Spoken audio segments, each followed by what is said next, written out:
وہ واپس آئے تو بتایا کہ فیروز خان کے والدین نے ہاجرہ کو بہو ماننے سے انکار کر دیا ہے، کیونکہ فیروز کا نکاح پہلے ہی اس کی چچا زاد سے ہو چکا ہے اور وہ اس کے ہونے والے بچے کو بھی قبول کرنے پر تیار نہیں ہے۔ ہاجرہ بچے کی مناسب دیکھ بھال بھی نہیں کر سکے گی۔ وہ کسی کے کوارٹر میں بطور ملازمہ رہ رہی ہے، جبکہ فیروز خان مانسہرہ چلا گیا ہے۔ ادھر میرے والدین کے صبر کا پیمانہ لبریز ہے۔ وہ میرے پیچھے پڑے ہیں کہ دوسری شادی کر لو، جو کہ میں تمہاری خاطر کرنا نہیں چاہتا۔ اب اگر تم راضی ہو جاؤ اور ہاجرہ کا بچہ ہم گود لے لیں تو وارث کا مسئلہ حل ہو جائے گا، اور ہاجرہ بھی اپنی زبان ہمیشہ کے لیے بند رکھے گی کہ یہ ہمارا بچہ نہیں ہے۔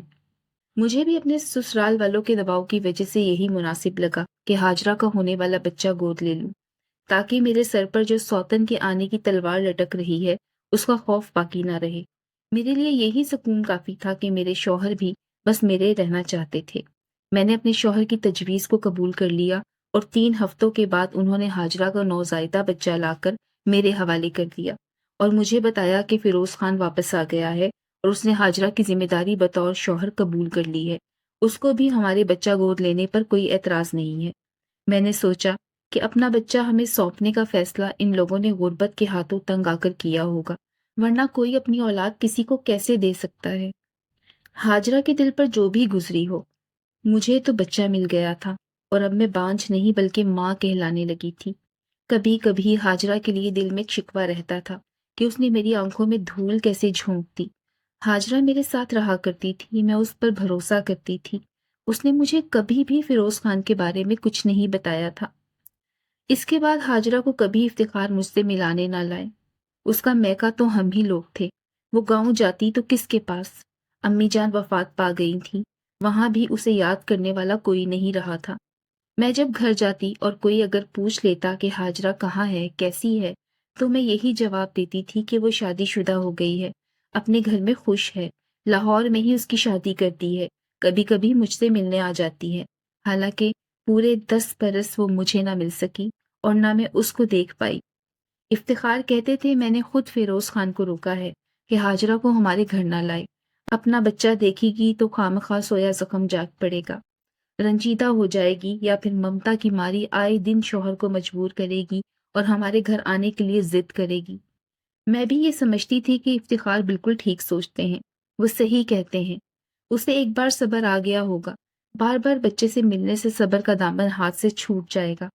میں نے کبھی کسی کو نہیں بتایا کہ احسن ہمارا بچہ نہیں ہے۔ سبھی کو یہی معلوم تھا کہ احسن ہمارا بیٹا ہے، ہماری دولت جائیداد کا وارث اور بڑھاپے کا سہارا۔ کبھی احسن کو بھی یہ علم نہ ہو سکا کہ وہ ہمارا لخت جگر نہیں ہے۔ میں نے بہت ناز و نام سے اس کی پرورش کی۔ افتخار بھی احسن سے بہت محبت کرتے تھے، اس کی ہر خواہش کو منٹوں میں پورا کرتے تھے۔ وہ احسن پر اپنی جان نچھاور کرتے تھے اور ان کی والہانہ محبت کو دیکھ کر میں شکر ادا کرتی تھی کہ میری اتنی بڑی کمزوری کے باوجود رب نے مجھے سوتن کے درد سے بچا لیا۔ احسن جب 4 برس کا تھا تو اسکول جانے لگا، 10 برس کا ہو گیا تو ہم اسے گھمانے پھرانے مری لے گئے، وہاں سے مانسہرہ گئے تھے۔ مجھے سامان خریدنا تھا، اتفاق سے میری ملاقات ہاجرہ سے ہو گئی۔ وہ بازار میں مجھے ملی، ایک شخص ساتھ تھا۔ میں نے خیریت پوچھی، اس نے بتایا کہ ٹھیک ہوں، یہ میرا شوہر ہے۔ میں حیران رہ گئی کہ اس کا شوہر فیروز خان نہیں تھا، وہ کوئی اور شخص تھا۔ میری پریشانی اور حیرت کا اندازہ ہاجرہ کو ہو چکا تھا۔ اس نے خود کو سنبھالتے ہوئے بتایا کہ یہ میرا دوسرا شوہر ہے، میرا شوہر اچھا انسان ہے، زندگی گزر رہی ہے۔ اس کے 3 بچے تھے جنہیں وہ ساتھ نہیں لائی تھی۔ میں نے اپنا فون نمبر لکھ کر دیا اور کہا کہ مجھ سے رابطہ کرنا اور جب کبھی افتخار دورے پر ہوں گے تم سے فون کر کے باتیں کروں گی۔ اس کا شوہر ہم سے کچھ دور کھڑا رہا۔ مجھے بھی لگا کہ وہ بس جانا چاہتی ہے۔ وہ مجھے بہت سی حیرتوں میں چھوڑ کر چلی گئی۔ اس نے ایک بار بھی اپنے بیٹے کے بارے میں کچھ بھی نہ پوچھا۔ میں نے اسے اپنا فون نمبر دیا تھا پر اس کا کبھی فون نہیں آیا۔ 10 برس اور گزر گئے۔ احسن 20 برس کا ایک خوبصورت نوجوان ہو گیا، لیکن اس کے نقوش اپنے باپ پر نہ تھے۔ وہ ہو بہو ماں کی تصویر تھا۔ ہاجرہ بھی کم خوبصورت نہ تھی۔ ایک روز افتخار سرکاری دورے پر گئے تو دوران سفر انہیں دل کا دورہ پڑا اور وہ زندہ واپس نہ لوٹ سکے۔ ان کی وفات کا غم شاید میں برداشت نہ کر سکتی اگر احسن میرے جیون کا سہارا میرے پاس نہ ہوتا۔ جوان بیٹی کی موجودگی نے شوہر کا غم برداشت کرنے میں بہت مدد دی۔ افتخار کی وفات کو کچھ عرصہ گزرا کہ ایک روز ہاجرہ کا فون آیا۔ نہ جانے کیسے اسے علم ہو گیا تھا کہ افتخار اب اس دنیا میں نہیں ہے۔ اس نے پوچھا کہ افتخار بخیریت ہیں؟ میں نے بتایا کہ ان کا انتقال ہو گیا ہے۔ وہ افسردہ لہجے میں بولی، اچھا ہوا کہ انہوں نے اپنا بیٹا لے لیا تھا، آج ان کا نام لیوا تو ہے۔ یہ جملہ سنتے ہی میرا دماغ چکرانے لگا۔ میں نے ڈرتے ہوئے پوچھا، تمہارا اس بات سے کیا مطلب ہے ہاجرہ؟ وہ کہنے لگی، مجھے آپ سے معافی مانگنی تھی پر ہمت نہیں ہوئی، کیونکہ افتخار صاحب نے مجھے سختی سے آپ سے دور رہنے کے لیے کہا تھا۔ آپ کے شوہر نے مجھ سے بھی نکاح کیا تھا اور پھر بیٹا ہونے کے بعد مجھے چھوڑ دیا۔ یہ احسن انہی کا خون ہے، ان کا حقیقی وارث جو تمہارے پاس ہے۔ فیروز خان سے اس کا کوئی واسطہ نہیں ہے۔ میری دوسری شادی بھی افتخار نے کسی اور شخص سے کروا دی تھی جو کہ ان کے دوست کا ڈرائیور تھا۔ ہاجرہ آج سب کچھ بولنا چاہتی تھی پر میں مزید کچھ بھی سننے کی سکت نہ رکھتی تھی۔ مجھے بس اس کے یہ الفاظ یاد رہ گئے کہ حمیرہ باجی، مجھے معاف کر دینا، آپ کی غیر موجودگی میں ایک بار مجھ سے اور آپ کے شوہر سے خطا ہوئی اور پھر آپ کے بھروسے کو کئی بار ہم نے شرمندہ کیا۔ یہ انکشاف میرے لیے ایٹم بم سے کم نہ تھا۔ دل چاہا افتخار سے لڑوں، ان کا گریبان پکڑ کر یہ سوال پوچھوں کہ بھروسے کو کوئی اس طرح بے دردی سے توڑتا ہے کیا؟ مگر شکوہ کس سے کرتی کہ شکوہ جس سے کرنا تھا وہ تو اس دنیا سے چلا گیا تھا، اپنی امانت مجھے سونپ کر۔